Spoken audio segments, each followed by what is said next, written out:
नमस्कार दोस्तों, मेरा नाम है हरीश वाशने। स्वागत है आपका आपके अपने YouTube चैनल पर जिसका नाम है इनसाइट ट्यूटोरियल्स।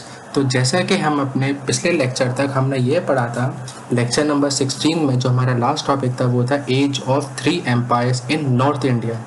उस लेक्चर में हमने ये पढ़ा था कि हमारी 3 डायनेस्टीज थी, प्रतिहारा डायनेस्टी, पाल्स ऑफ बंगाल और राष्ट्रकूटास।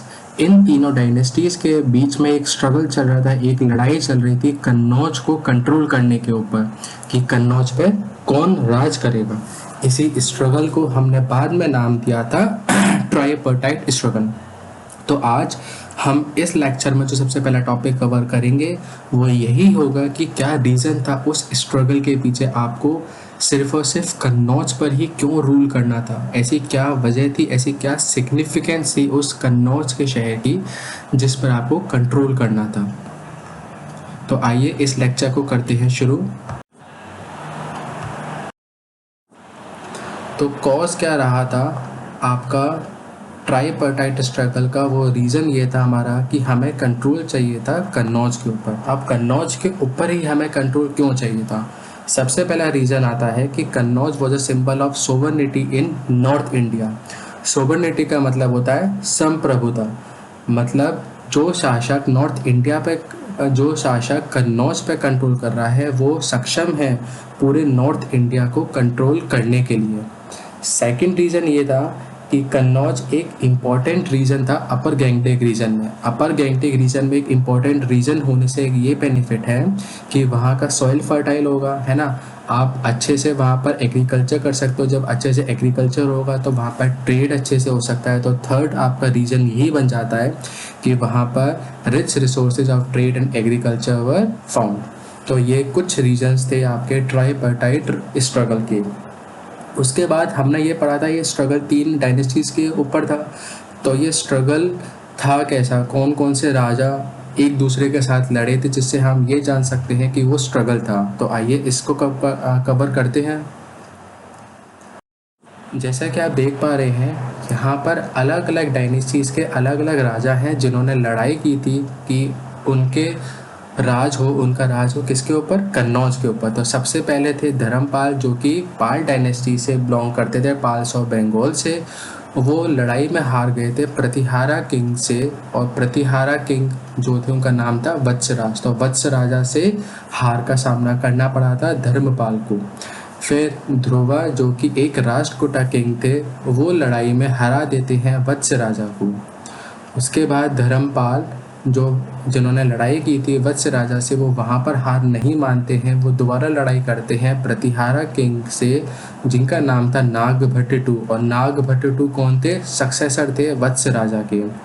जब उनसे वो लड़ाई करते हैं तो धर्मपाल को दोबारा वहाँ पर हार का सामना करना पड़ता है।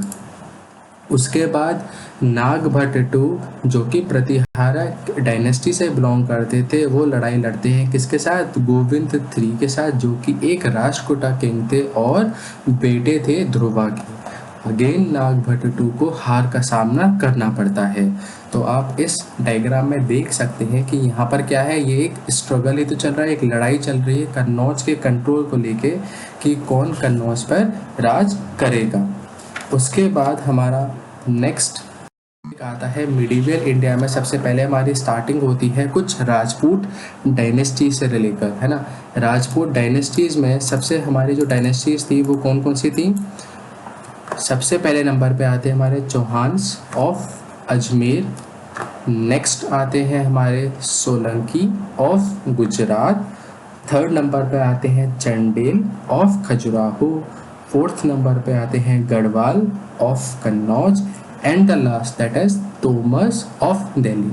ये कुछ राजपूत थे, कुछ पर्टिकुलर स्टेट से जो बिलोंग करते थे, ठीक है। ये राजपूत डायनेस्टीज हमारी प्रिवेल करी है 9th AD से 11th AD तक। और ये जो मेडिवल इंडिया का जो हम पीरियड हम बात कर रहे हैं, ये हम बात कर रहे हैं 750 AD से 1707 AD तक। उसके बाद जब ये जो हमारी 5 राजपूत डायनेस्टीज़ थी, इनके बीच में भी लड़ाई होती थी कि दिल्ली पे कैप्चर कौन करेगा, क्योंकि जिसका राज दिल्ली पर होता था वो बाय डिफ़ॉल्ट पूरे इंडिया में एक स्ट्रॉन्ग रूलर की तरह उभरता था।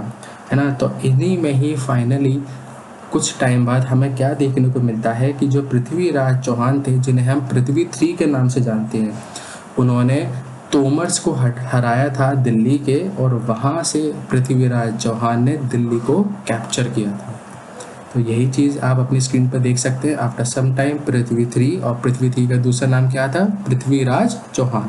उन्होंने तोमर्स को हराया और इस पर कब्जा कर लिया, दिल्ली पर कब्जा कर लिया। उसके बाद हमारी स्टोरी में आते हैं आपके उससे पहले हम एक टॉपिक और कवर करते हैं, वो है क्या लिमिटेशंस रही थी राजपूत की, है ना, जिसकी वजह से हमारा जो इंडिया था वो ओपन हो गया था फॉरेन अटैक्स के लिए। सबसे पहला जो हमारा लिमिटेशन रहा था वो ये रहा था कि हमारी जो राजपूत डायनेस्टीज थी वो फ्यूडल थी अपने ऑर्गेनाइजेशनल सेटअप में। देखिए फ्यूडल का मतलब क्या होता है? फ्यूडल का मतलब ये होता है कि यहाँ पर, है ना, देखिए फ्यूडल का मतलब ये है कि आप एक ऐसा सिस्टम को इम्प्लीमेंट करे हो जहाँ पे आप लोगों को ज़मीन देते हो, है ना, उनके पास ज़मीन नहीं है काम करने के लिए, तो आप उन्हें अपनी ज़मीन देते हो और बदले में उनसे आप ये कहते हो कि हम आपको प्रोटेक्शन भी देंगे और ज़मीन भी दे रहे हैं। आपको क्या करना है हमारे लिए? आपको एज अ फेवर आपको ये करना है कि जब भी कोई लड़ाई आती है, जब भी कोई वॉर सिचुएशन आती है, तो आपको हमारा साथ देना है। तो Rajput society was feudal in its organizational setup. And secondly, ये आपस में ही जो अलग अलग राजपूत डायनेस्टीज थी, जैसे चौहान ऑफ अजमेर हो गए, है ना, तोमर ऑफ दिल्ली हो गए, ये आपस में ही लड़ते थे और इस प्रोसेस में आपस में ही एग्जॉस्टेड हो जाते थे। सेकंड जो लिमिटेशन आती है राजपूत डायनेस्टीज की वो ये आती है कि इनके अंदर कोई भी पॉलिटिकल विजन नहीं था, मतलब इंडिया को यूनाइट करने का, इंडिया को एज अ नेशन देखने का कोई एज अ विजन नहीं था, पारदर्शी नहीं थे। ये अपने पर्सनल रीजन को ऊपर रखते थे as comparison to political unity. उनके लिए खुद का बेनिफिट बहुत ऊपर था अपेक्षा किसके, कि आप एक राज्य की तरह रहो, एक नेशन की तरह रहो। थर्ड एंड द लास्ट, कि इन्हीं रीजंस की वजह से, जो फर्स्ट पॉइंट और सेकंड पॉइंट में हमने पढ़े हैं, इन्हीं रीजंस की वजह से मुस्लिम इन्वेडर्स के लिए आसान हो गया कि जब वो इंडिया पे अटैक करते थे तो उन्हें पता चलता था कि इंडिया में एक पॉलिटिकल यूनिटी नहीं है, जिसकी वजह से वो आसानी से अटैक करते थे इंडिया पर और इंडिया को लूट कर भी जाते थे। तो यही कुछ लिमिटेशंस रही हैं किसके? राजपूत डायनेस्टीज के। उसके बाद हमारा जो टॉपिक है वो ये है कि 1001 से 1030 AD तक महमूद आया था। कहाँ से? गजनी से आया था। ठीक है, गजनी है क्या? गजनी एक सिटी है अफ़गानिस्तान में, इसलिए इसका नाम पड़ा महमूद ऑफ गजनी। गजनी आया था, उसने गजनी ने सबसे पहले क्या करा? आते ही इसने लड़ाई की थी हिंदू शाही रूलर से। ठीक है, हिंदू शाही रूलर से लड़ाई की थी जो जिनका नाम था जयपाल और उनके बेटे आनंदपाल से। ठीक है, और ये लड़ाई हमारी फेमस है किसके नाम से? बैटल ऑफ वेहिंद के नाम से। उसके बाद जो इम्पोर्टेंट फाइंडिंग्स हमें पता चलती हैं महमूद और गजनी के बारे में वो ये कि उसने प्लंडर मतलब लूटपाट मचाई थी 17 बार इंडिया में, और जितने भी हिंदू टेम्पल्स थे उन सबको लूटता था ये, उन सब की जो वेल्थ थी वहाँ से वो ले जाता था। और सबसे इम्पोर्टेंट जो उसका प्लंडर है वो माना जाता है कि उसने जो 15th प्लंडर किया था, है ना, वो कहाँ पे था? सोमनाथ टेम्पल में जो उसने प्लंडर किया था 1025 AD में, जिस प्लंडर में इसने बहुत ज़्यादा लूट कर यहाँ से इंडिया की जो वेल्थ है वो अफ़गानिस्तान में ले गया था। और ये सारे अकाउंट्स, ये सारी इन्फॉर्मेशन हमें कहाँ से मिलती है? ये सारी इन्फॉर्मेशन हमें मिलती है अल बैरूनी की किताब से, जिसका नाम था किताब ए उल हिंद या फिर तारीख़ ए हिंद। यही बुक हमें बताती है इन प्लंडर्स के बारे में और जो महमूद ऑफ गजनी ने जो बैटल्स लड़े हैं उनके बारे में। उसके बाद हम जो नेक्स्ट टॉपिक पढ़ेंगे वो ये पढ़ेंगे कि हमारा सिग्निफिकेंस क्या है महमूद गजनी के इन्वेजन का, है ना, ऐसा क्या इम्पोर्टेंट रोल प्ले करा महमूद ऑफ गजनी ने जब इंडिया पे अटैक करा, आक्रमण किया। टॉपिक देखिए यही है। सबसे पहला जो सिग्निफिकेंस रहता है महमूद गजनी इन्वेजन का वो ये रहता है कि जैसा हमने आपको अभी बताया कि वो क्या करता था? प्लंडर करता था और बहुत सारी वेल्थ ले आता था इंडिया से। तो हमारी जो इकोनॉमिक कंडीशंस थी इंडिया की वो बहुत ज़्यादा ख़राब हो गई थी, ठीक है, क्योंकि महमूद ऑफ गजनी इंडिया से बहुत बड़ी तादाद में वेल्थ इंडिया से बाहर लेके जाता था अपने देश में। सेकंड जो हमारा रीज़न आता है, सिग्निफिकेंस जो आता है, वो ये रहता है कि हमारा इंडिया ओपन हो गया था फॉरेन अटैक से। सबको ये लग रहा था कि इंडिया पे आप अटैक करो, लूटपाट मचाओ, कोई यूनिटी नहीं है, और आसानी से वो हार मान जाते हैं। तो India became a open country for foreign attacks. उसके बाद नेक्स्ट चीज़ जो रहती है, since Mahmud of Ghazni belongs to Islamic religion, therefore by the time that Mahmud Ghazni invaded in India, the arrival of Sufi saints in India became very common, है ना। सूफी cents का आना जाना इंडिया में बहुत कॉमन हो गया था since Mahmud of Ghazni Islamic religion को फॉलो करता था। उसके साथ साथ मैंने आपको जैसे अभी बताया कि महमूद ऑफ गजनी अटैक करता था हिंदूज़ के टेम्पल पर, वहाँ से जो वेल्थ थी वो लेके जाता था। तो हमारा एक सेक्शन ऑफ सोसाइटी बहुत ज़्यादा नाखुश थी, वो थी हिंदू सेक्शन ऑफ सोसाइटी, क्योंकि वो हमारे जो मंदिर थे, हमारे जो टेम्पल्स थे, वर्शिप प्लेसेस थी, उनको लूट पाट में जाता था, वहाँ पे डिस्ट्रक्शन करता था बहुत ज़्यादा। तो नेक्स्ट सिग्निफिकेंस क्या रहता है कि growth of feeling of hatred और फियर अमंग हिंदूज। नेक्स्ट चीज़ जो रहती है वो ये, since Mahmud of Ghazni Islamic religion को फॉलो करता था, तो इस्लाम रिलीजन को अपॉर्चुनिटी मिली इंडिया में अपने पकड़ जमाने के लिए।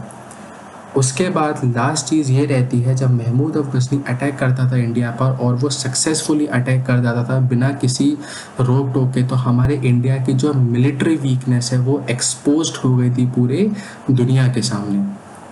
तो ये कुछ सिग्निफिकेंस हैं महमूद ऑफ गजनी के इन्वेजन के। उसके बाद हमारे महमूद ऑफ गजनी के बाद हमारे फिगर में आता है मोहम्मद गोरी। मोहम्मद गोरी का टाइम पीरियड चला था 1175 AD से 1206 AD तक। मोहम्मद गोरी का एक्चुअल नेम क्या था? उनका एक्चुअल नेम था मुइज़ुद्दीन मोहम्मद बिन सैम। इनिशियली जब मोहम्मद गोरी ने अटैक किया था इंडिया पर, तो जो सोलंकीज थे, जो राजपूत डायनेस्टी थी, सोलंकी कहाँ से बिलोंग करते थे? गुजरात से बिलोंग करते थे। उनसे हार का सामना करना पड़ा था मोहम्मद गोरी को। मोहम्मद गोरी यहाँ पर रुकता नहीं है, फिर लड़ाई लड़ता है वो पृथ्वीराज चौहान से। और जैसा कि हमने अभी कवर किया था कि पृथ्वीराज चौहान तोमर्स ऑफ दिल्ली को हराकर कहाँ पर राज कर रहे थे? दिल्ली पर राज कर रहे थे। तो अब फर्स्ट बैटल ऑफ तराइन होती है 1191 AD में, किस किस के बीच में? पृथ्वीराज चौहान और गोरी के बीच में। उसके बाद पृथ्वीराज चौहान यहाँ पे बहुत ब्रेवली फाइट करते हैं और फाइनली हरा भी देते हैं मोहम्मद गोरी को। मोहम्मद गोरी यहाँ पे रुकता ही नहीं है, ठीक अगले ही साल 1192 AD में होती है सेकेंड बैटल ऑफ तराइन, जिसमें मोहम्मद गोरी पृथ्वीराज चौहान को हरा देता है। और तो और यहाँ पे जो मेन रीज़न बताए जाते हैं जिनकी वजह से मोहम्मद गोरी ने ये बैटल जीती थी, वो इसलिए कि एक तो मोहम्मद गोरी की बेटर वॉर स्ट्रेटजी थी, और साथ के साथ जो इनका मिलिट्री जनरल था पृथ्वीराज चौहान का, जिसका नाम था जयचंद, उन्होंने धोखा दे दिया था पृथ्वीराज चौहान को। उसके बाद जब हमारा पृथ्वीराज चौहान दिल्ली पर हार गए, तो दिल्ली एक बेस बन गया था फर्दर टर्किश इन्वेजन्स के लिए। टर्किश इन्वेजन बहुत ज़्यादा होने लगे थे जस्ट बिकॉज वहाँ पर कोई हिंदू रूलर या फिर कोई ऐसा शासक नहीं था जो पॉलिटिकली यूनाइट कर सकता है पूरे इंडिया को।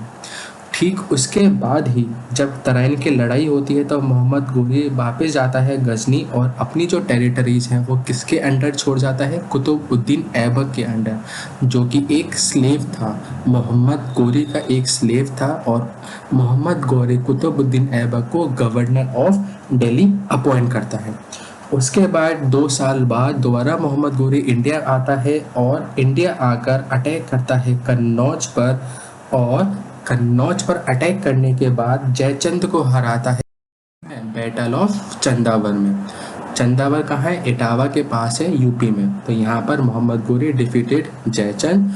और इसी टाइम के साथ एक इम्पॉर्टेंट इवेंट वो ये हुआ था कि बख्तियार खलजी, जो अनदर जनरल था मोहम्मद गोरी का, वो अटैक करता है बिहार और बंगाल में और तो और वहाँ पर जैसे आपको पता है नालंदा यूनिवर्सिटी कहाँ पर है, बिहार पर है, बिहार में है। तो वहाँ पर वो नालंदा यूनिवर्सिटी और जो तक्षशिला विक्रमशिला यूनिवर्सिटी थी उनको डिस्ट्रॉय कर देता है। नाम याद रखिएगा, इसका नाम है बख्तियार खलजी।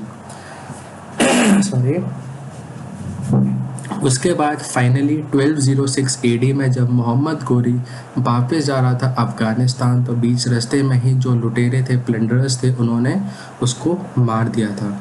इन सारे इवेंट्स के साथ साथ हमारा एक इम्पॉर्टेंट स्टैटिक जीके का क्वेश्चन आता है। उस क्वेश्चन वो ये है कि एक बुक है जिसका नाम है पृथ्वीराज रासो। ये एक टोटली फिक्शनल बुक है जो लिखी थी चंद्र बरदई ने, और ये बुक इम्पॉर्टेंट इसलिए भी है क्योंकि ये पहली बुक बन जाती है जो हिंदी लैंग्वेज में लिखी गई थी। के साथ मेरा ये लेक्चर ख़त्म होता है। आई होप आपको ये लेक्चर बहुत अच्छा लगा होगा। अगर आपके कोई भी डाउट्स हैं आप मुझसे नीचे कमेंट सेक्शन में पूछ सकते हैं। And we are happy to let you know that हम इंस्टाग्राम पे भी हैं, आप हमें इंस्टाग्राम पे फॉलो कर सकते हैं अपने फर्दर अपडेट्स के लिए, जॉब्स के जो नोटिफिकेशंस आते हैं उसके लिए। ये इंस्टाग्राम का मेरा चैनल है, आप इससे अगर सर्च करेंगे तो आप इंस्टाग्राम पे कनेक्ट हो सकते हैं। तो आई होप आपको ये लेक्चर बहुत अच्छा लगा होगा। And don't forget to subscribe the channel. Thank you.